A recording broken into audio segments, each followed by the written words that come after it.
दोस्तों, भगवान श्री कृष्ण का अपने मुकुट पर मोर पंख को स्थान देना, इंद्रदेव का मोर पंख के सिंहासन पर बैठना, पुरानी काल में महर्षियों का मोर पंख की कलम से बड़े बड़े ग्रंथ लिखना, यह कुछ ऐसे उदाहरण हैं जो मोर पंख की उपयोगिता को बयां करता है। समस्त शास्त्रों, ग्रस्तों, वास्तु, ज्योतिष शास्त्रों में भी मोर के पंख को अहम स्थान दिया गया है। मोर पंख को घर में किसी ऐसी जगह पर रखना चाहिए जहां से वो आसानी से दिखाई देता रहे। ऐसा इसलिए क्योंकि मोर पंख घर में मौजूद नकारात्मक शक्तियों को नष्ट कर सकारात्मक ऊर्जा यानी पॉजिटिव एनर्जी का संचार करता है। यदि जीवन में अचानक कष्ट या विपत्ति आ जाए तो घर या बेडरूम में अग्निकोष में मोर पंख लगाना चाहिए। थोड़े ही समय में सकारात्मक असर दिखने लगेगा। साथ ही घर के दक्षिण पूर्वी कोने में मोर का पंख लगाने से घर में बरकत बढ़ती है। जो व्यक्ति हमेशा अपने पास मोर पंख रखता है उस पर कभी कोई अमंगल नहीं मंडराता। साथ ही अपनी जेब या डायरी में मोर पंख रखने से राहु दोष भी प्रभावित नहीं करता। मोर पंख को सिर पर धारण करने से विद्या प्राप्त होती है। सरस्वती माता के उपासक और विद्यार्थी पुस्तकों के बीच मोर पंख रखकर भी लाभ उठा सकते हैं।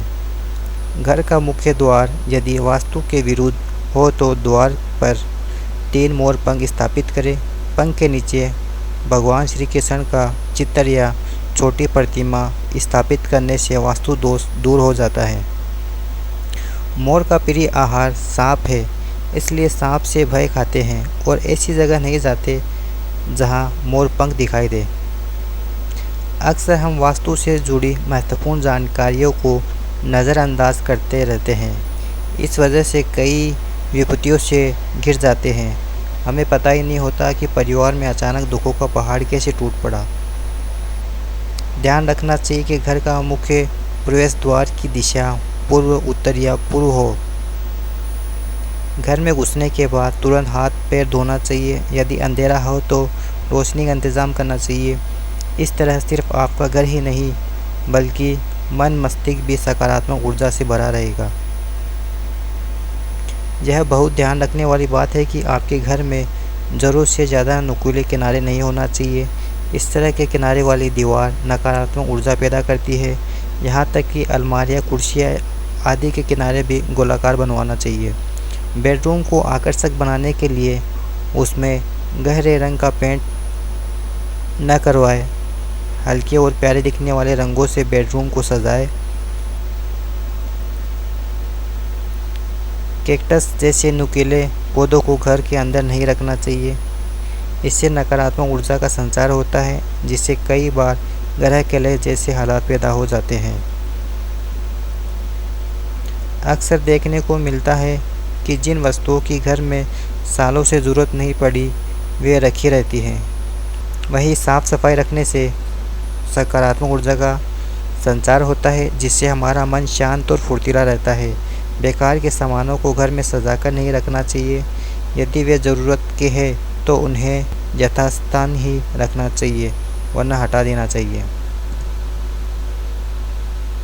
महाभारत को 5वां वेद माना जाता है, बावजूद इसे घरों में नहीं रखा जाता। बड़े बुजुर्गों की माने तो महाभारत को घर में रखने से घर का माहौल अशांत होता है और परिवार में झगड़े होते हैं। लेकिन महाभारत रिश्तों का ग्रंथ है जो हमें जीवन से जुड़े ऐसे कई पाठ पढ़ाता है। बुरी संगत जीवन को बर्बाद कर सकती है। महाभारत में शकुनी मामा का किरदार इस बात की ओर इशारा करता है कि यदि हम अपने जीवन में नकारात्मक लोगों को संगित कर रहे हैं और उनकी बातों से प्रभावित होते हैं तो हम अपना जीवन बर्बाद कर रहे हैं। ईमानदार और बिना शर्त समर्थन देने वाले दोस्त जीवन बदल सकते हैं। पांडवों के पास भगवान कृष्णा का तो कौरवों के पास कर्ण का समर्थन था और इन दोनों ने ही दोनों पक्षों को बिना शर्त अपना पूरा सहयोग दिया। अपनी चीज़ को हासिल करने के लिए कई बार युद्ध भी करना पड़ता है। महाभारत में पांडव युद्ध करने से पीछे इसलिए नहीं हटे क्योंकि उन्हें पता था कि वो जिसके लिए युद्ध कर रहे हैं उस पर सिर्फ उनका अधिकार है। ज़रूरत से ज़्यादा भावुक ना हो। भावुकता कई बार इंसान को कमज़ोर बना देती है और वो सही गलत का फ़र्क नहीं पहचान पाता।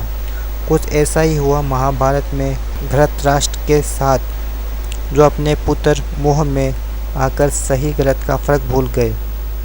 तो दोस्तों इस वीडियो में फ़िलहाल इतना ही। मिलते हैं नई वीडियो में। उम्मीद है ये वीडियो आपको पसंद आया होगा। दोस्तों अगर ये वीडियो आपको पसंद आया तो इस वीडियो को लाइक करें और हमारे चैनल को सब्सक्राइब करें।